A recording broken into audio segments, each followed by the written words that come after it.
आज हम बात करते हैं धन योग की।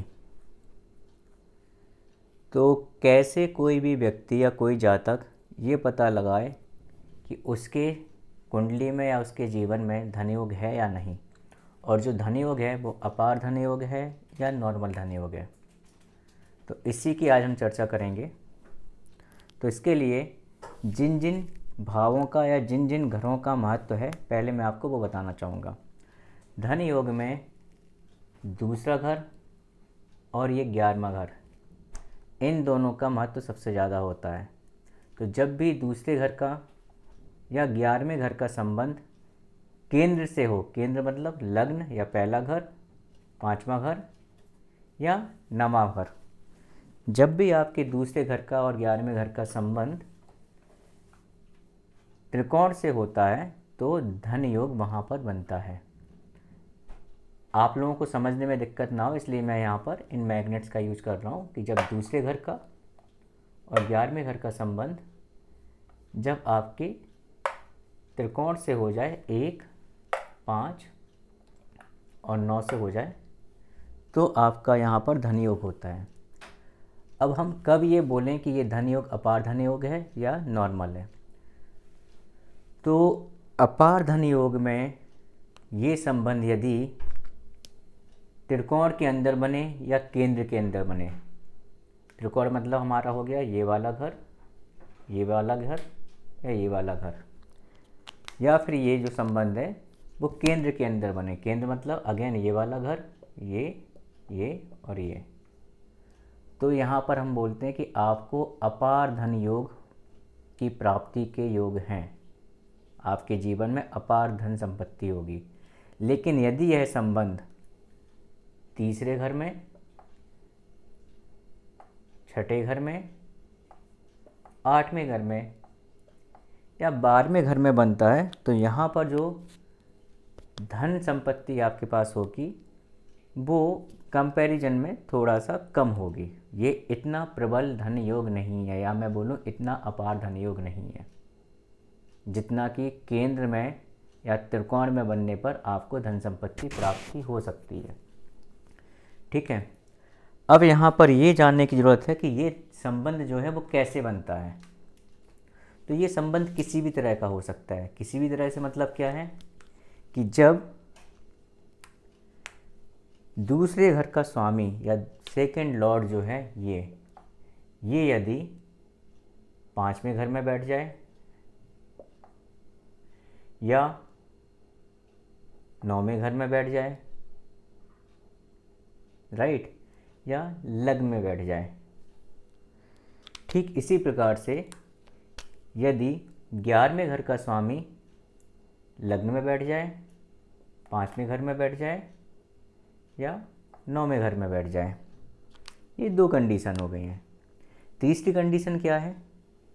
तीसरी कंडीशन ये भी है कि यदि लग्न का स्वामी सेकंड हाउस में बैठ जाए, मीन्स ये जो लग्न है ये यहाँ से उठ के सेकंड हाउस में आ जाए, या लग्न का स्वामी 11वें घर में आ जाए, या त्रिकोण में दूसरा क्या हो गया, 9वें घर का स्वामी 11वें घर में आ जाए, या 5वें घर का स्वामी 11वें घर में आ जाए, राइट। इसके अलावा और क्या हो सकता है?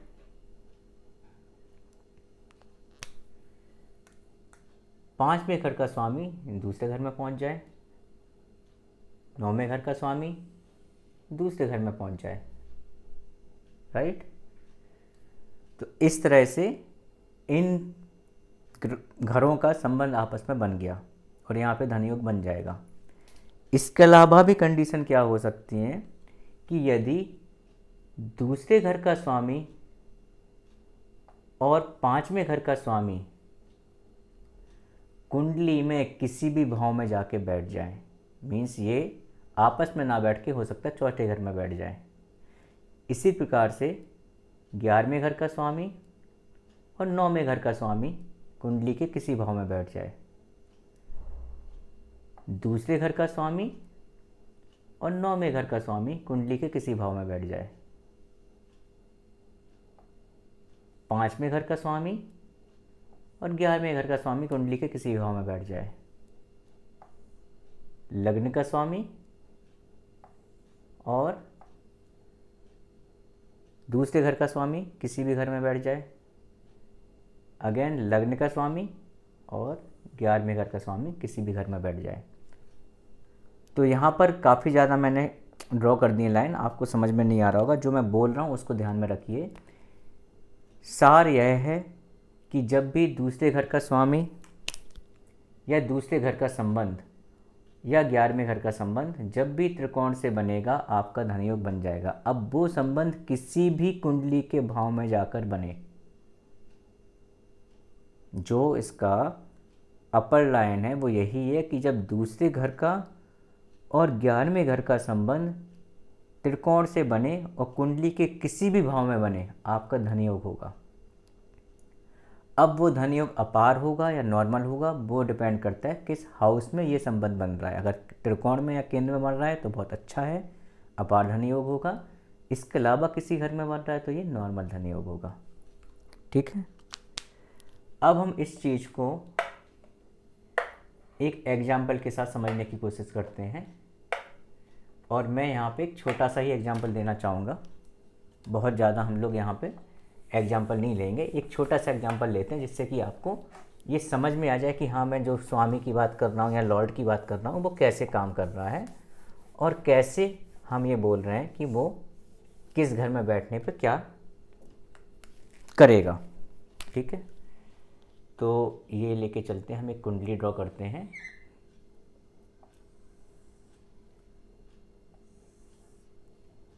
एग्जाम्पल को समझने के लिए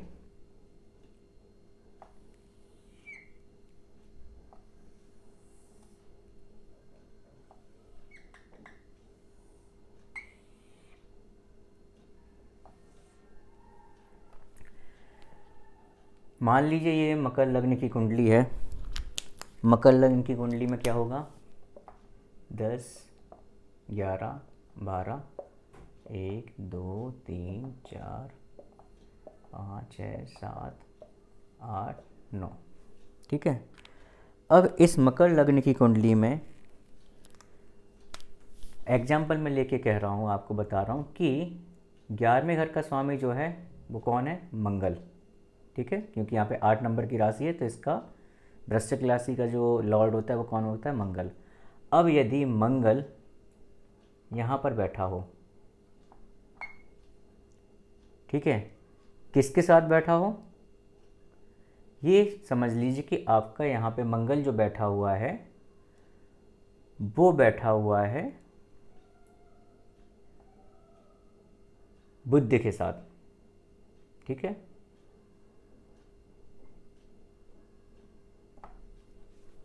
तो इस एग्जाम्पल में अगर आप देखिए तो क्या हो रहा है, मंगल किसका लॉर्ड है, मंगल है आपका